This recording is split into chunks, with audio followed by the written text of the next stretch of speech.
going on, guys? Welcome back to another episode of Breakfast with Perkins. I'm, of course, your host, Perkins with the Gherkins. This week, I kind of wanted to touch on, I'll jump right into it here, screw a preamble and all that stuff like that. I'll jump right into it. This time, I wanted to kind of touch on my life and the timeline of video games within my life. So what I started playing, my favorite games on whatever consoles, things I loved about the consoles, things I didn't love about the consoles, and stuff like that. I noticed that anytime I talk about gaming on here, I know gaming obviously is loved by everyone, more so now than it ever has been.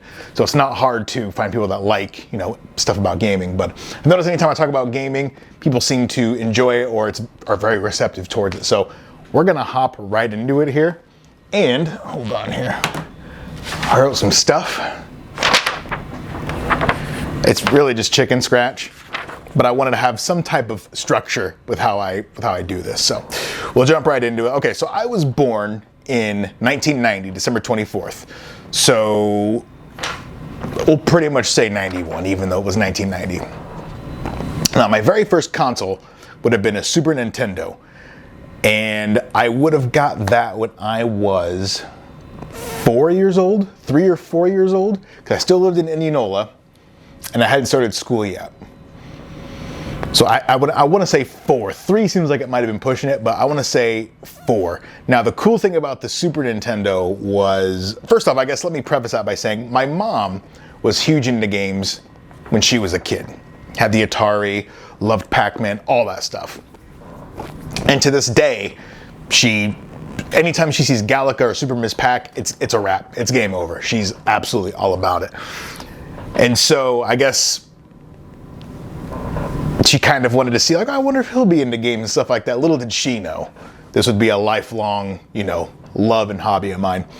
So she got me a Super Nintendo, and with that came a bundle. It was the bundle of Super Nintendo with Killer Instinct. Now, for people that don't know, Killer Instinct, if I remember correctly, was Nintendo's or Rare, which I think Nintendo owned Rare at the time, so it would have been, I think, the same thing.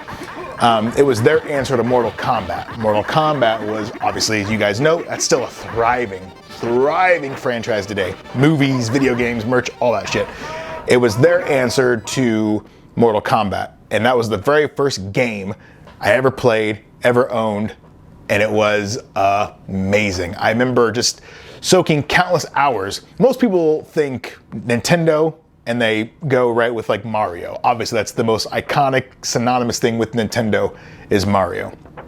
I don't even think I owned any Mario games on the Super Nintendo. I think it was Killer Instinct, some Frank Thomas baseball game. There was another baseball game, some Castlevania game, which I found out that same Castlevania game that I had on the SNES goes for a good amount of money now. I don't have that game anymore, obviously. I don't have any of my old consoles, which I wish I would have kept.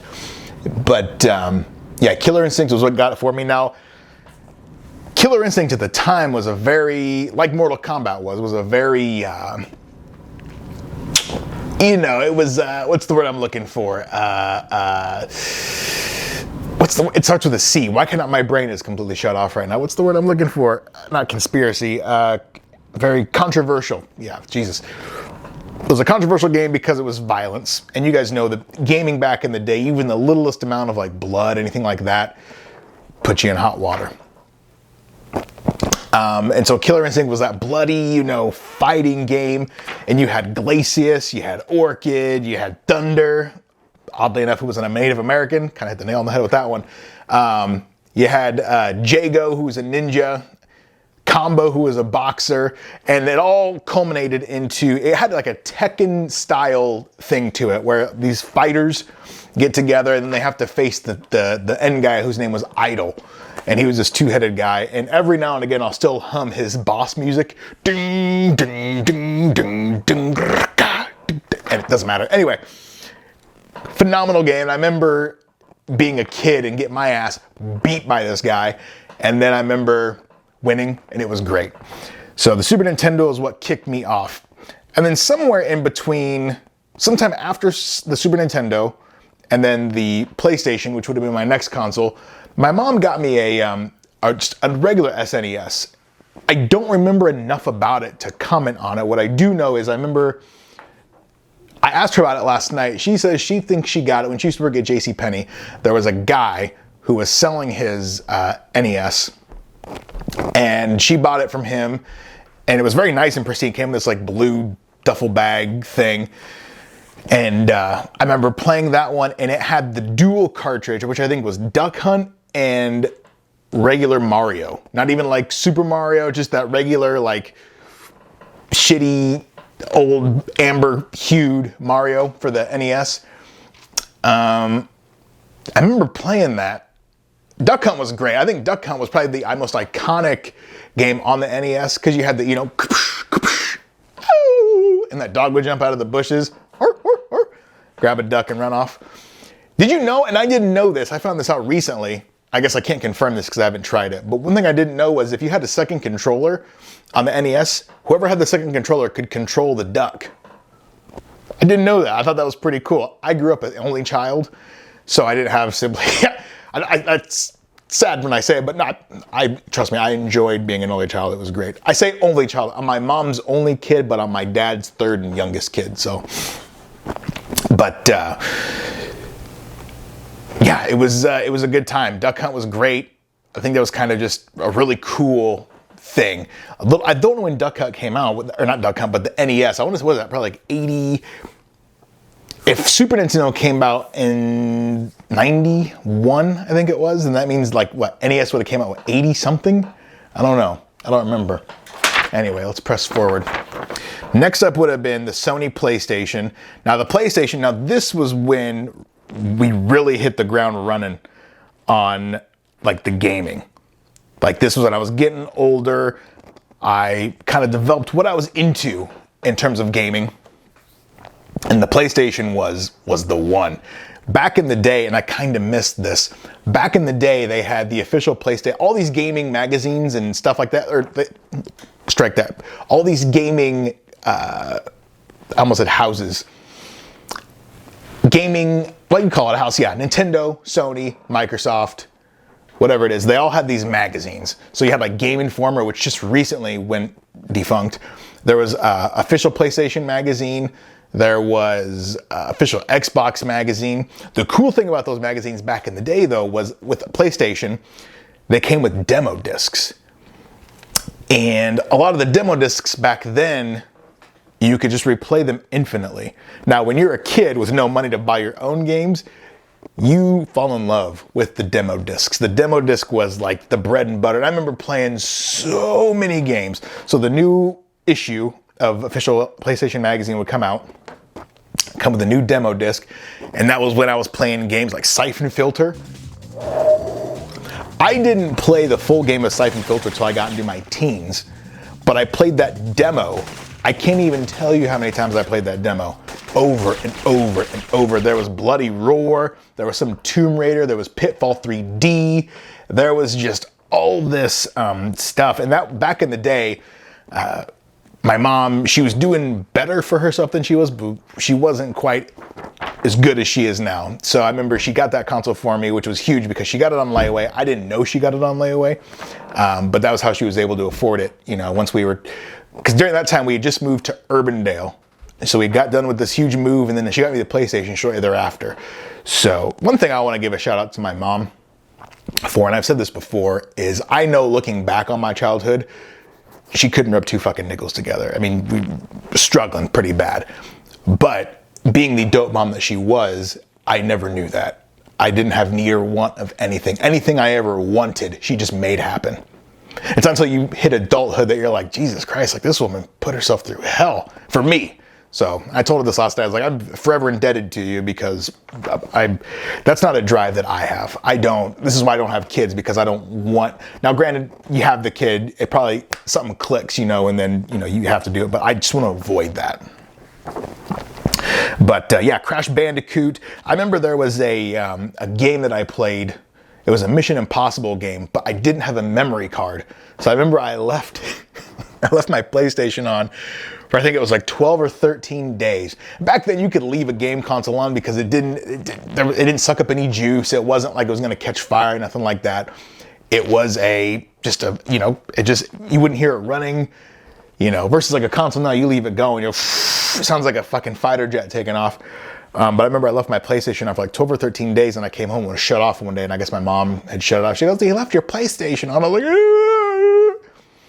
anyway. And then after the PlayStation was when my mom got me a Game Boy Color.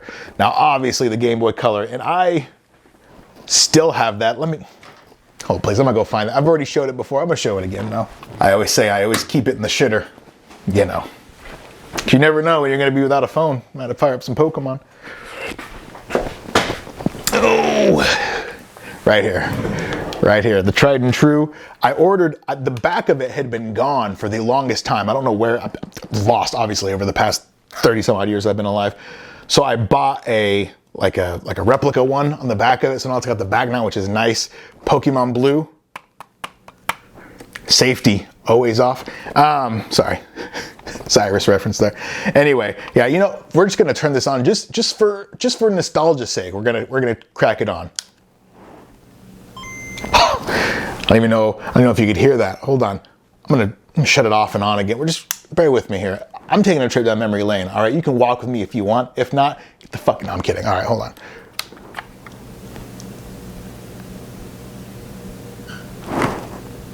Why didn't it do it that time? Oh, I took the volume all the way down.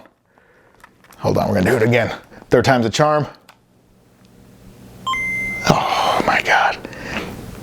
That sound is synonymous with childhood. That's the sound of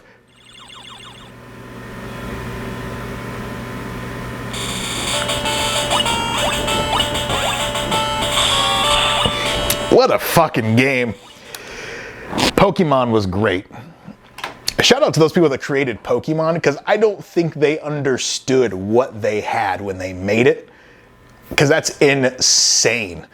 To the point now where obviously my generation grew up with it, to the point now where they're like, what, 15, 20 games in, still fresh, still lively as ever, and then people my age are still collecting the cards. I got a buddy, excuse me. I got a buddy that just had a Charizard graded, one of my closest friends, and it just took me back. I remember I was at a bonfire. One of my mom's coworkers went to a bonfire, and these goodie bags, all the kids got Pokemon cards. And Charizard, obviously, to this day, is still one of the big dogs, if you don't know, if you've been living in a cave. Charizard is one of the big dogs, and that was like the card to have. And I remember in that pack, I got a Charizard. And I was like, no fucking way. Of course, the adults had no fucking idea what was going on. I was like, what the fuck's this kid, getting all happy about? Me and the other kids were like, oh, God, no, no, no. I remember, I think one kid ended up crying because I got the Charizard and they got, I don't know, like a Victory Bell or something like that. Who was that? What was it? Bellsprout, Weeping Bell, and Victory Bell. Victory Bell was the final evolution, I think. It's evolution. That's a great song. Sorry. All right, anyway. And I do nothing to make this in my mind. It's right there, it's controlling my mind. Sorry, I gotta listen to that song when I get off. Oh, it's a great, anyway, sorry. Anyway, it doesn't matter. Yeah, it's managed to stay around and stay relevant and stay fresh. Now that first 151, what was Togepi? Togepi and Mew, 151, 152, I'm all good. Anything 153 and up, you lost me. You lost me, Joe Rogan. I have no idea, but that first batch of Pokemon, shit. I went to the movies. My mom fell asleep during the movie, which pissed me off. Collected all the cards, went to Burger King, got those gold cards. I wish I would have kept them because they probably were some good money. Pokemon was great. And the Game Boy, I had Pokemon Blue, Pokemon Yellow, Pokemon Pinball, and then after Pokemon Pinball or Yellow, that's kind of when I got out of Pokemon. So I kind of miss it. I miss it. I haven't been able to get back into it, but I miss just that overall. And it's fun. I remember I was at Radio Shack one time. I might have talked about this before. I was at Radio Shack one time back when Noel used to work there. And some kid came in and he was playing some type of Pokemon game like Emerald or Sapphire or something like that. And I remember I told him, I was like, I used to play Pokemon when I was younger. I was probably 20 at the time. I was like, yeah, I used to play Pokemon when I was younger. And he goes, oh, what'd you play? I said, blue version. He goes, blue version? What's that? And I was like, I felt prehistoric at age 20. This kid had zero clue what I was on about. And I was like, you know what? I'm gonna get out of here. No, I'm gonna be in the food court if you need me. I'm gonna go cry really fast. But the Game Boy, yeah, and of course, the 2000s aesthetic, everything was that translucent. I don't know if they had, I think they had a green one. I forget what colors they had. I don't know. Also, I'm in the market for a retro handheld. One of those ones that comes, it's like got the ROMs and the emulators already on it. And I'm willing to pay a pretty penny. So if you have any recommendations on what I should get in terms of a retro handheld, let me know. Anyway, so after the Game Boy would have been the PlayStation 2. Now, I didn't own this. And the Dreamcast, my aunt got these. Back when I was younger, my aunt moved from bumfuck Missouri to Urbandale. So I lived in Urbandale with my mom, and then my aunt also lived in Urbandale, and I would spend a lot of my time over at my aunt's house. So she's like, well, since my nephew's over here all the time, let's get some game consoles. And it was cool. And she never played them. She just got them for me, and she had a PlayStation 2 and a Dreamcast. I don't remember which came first, but the PlayStation 2 was like tried and true classic. Like that was, I think that's still the highest selling console of all time. That thing was a fucking juggernaut. Sony could have sold just the PlayStation 2 and still have sold the most, they could have sold that during that time period, stopped, never sold consoles again, and they still would have the highest selling console of all time. That PlayStation 2 was a beast. And of course, I'm trying to think of, that was what I had Vice City on there, San Andreas, because I didn't have them on my Xbox. For some reason, when I was younger, I had gotten an Xbox after the original PlayStation, and that was when my home console, when I switched from Sony to Microsoft. The PlayStation 2, for some reason I thought since I started playing GTA on a PlayStation, I have to continue GTA on a PlayStation. So I never played any of the Grand Theft Autos at my house. When I had the Xbox, I would play them on, I don't even know if they had it on Xbox back in the day. Did they? I don't even know if you could, maybe it was a Sony exclusive back then. I don't recall, I don't know. But yeah, the Vice City, San Andreas, that's the main thing I think of when I think of PlayStation 2, that and just selling a shit ton of them. That was a great one. And then the Dreamcast to me was ahead of its time. The Dreamcast was a really dope console. That was Sega's console, for those that don't know. Sega used to make consoles, and I wish they would have stuck with making consoles because that Dreamcast was a beast. When I think of Dreamcast, I think of two games. I think, three, okay. Virtua Fighter. I think it was Virtua Fighter. Echo the Dolphin. You play as a dolphin and you're swimming. Don't know. I guess, okay, Crazy Taxi. Crazy Taxi. Are you ready? Anyway. And then they had The Offspring. There was like, the whole game was just The Offspring music. Oh my God. Nothing's free. Anyway. And then we had, what else was there? Oh, and a game called Shenmue. Now, Shenmue, I'm trying to remember who put me on Shenmue. Where did I play Shenmue? If I remember correctly, my mom was dating somebody and he had it, and I played it via him. And then I ended up getting it for myself. Shenmue was a great fucking, Shenmue 1 and 2, groundbreaking, phenomenal. Look them up. They were at one point, one of them was like one of the most expensive games. They're both like two of the most expensive games ever made.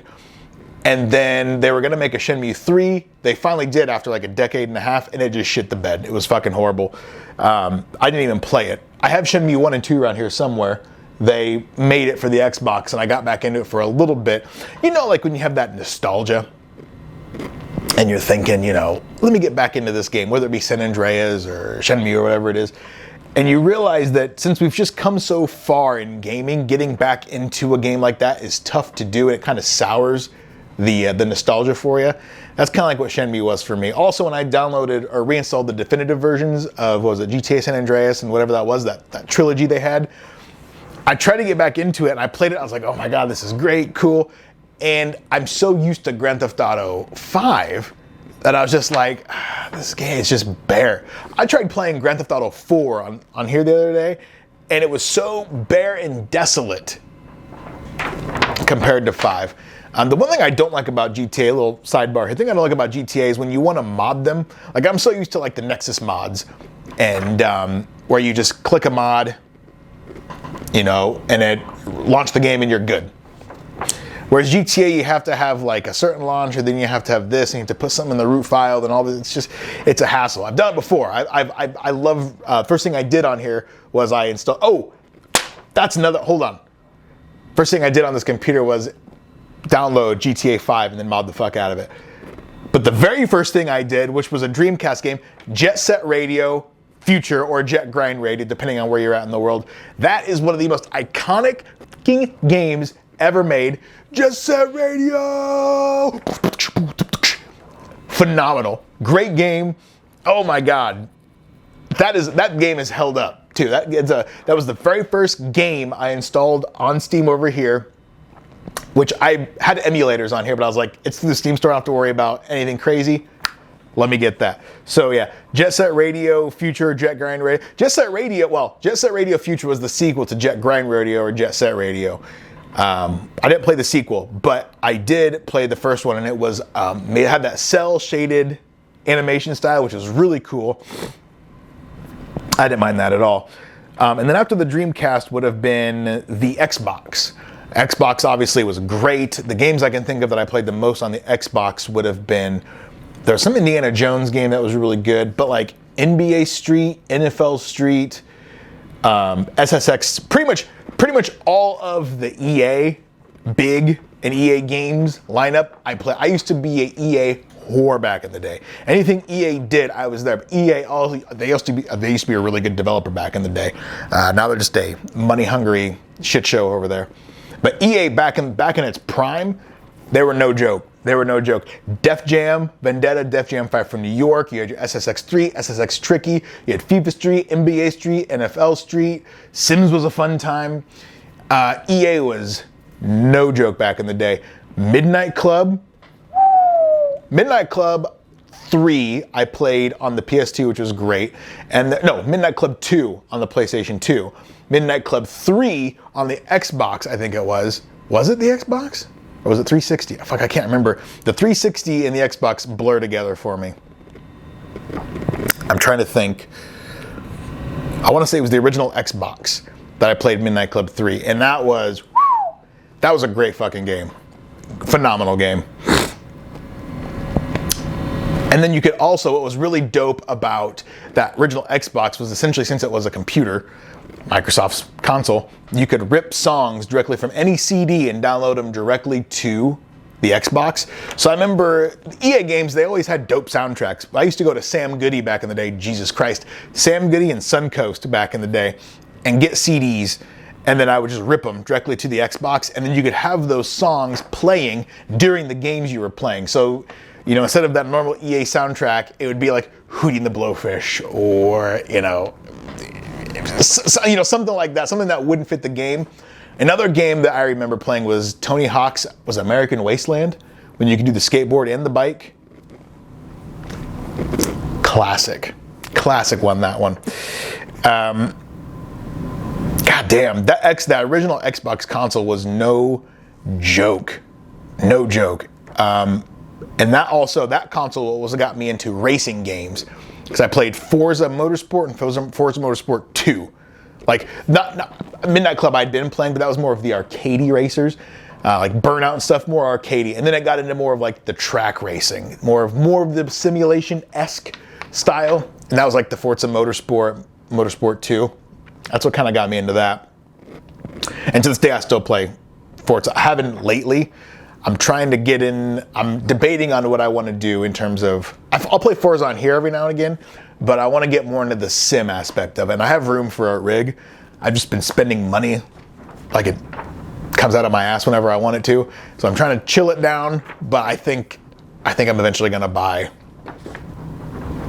I'll probably end up setting a sim rig. I could put one over here, and there's plenty of room for it. So I don't know how long this has been going on. This might have to be a two-parter, because I'm right at the 360.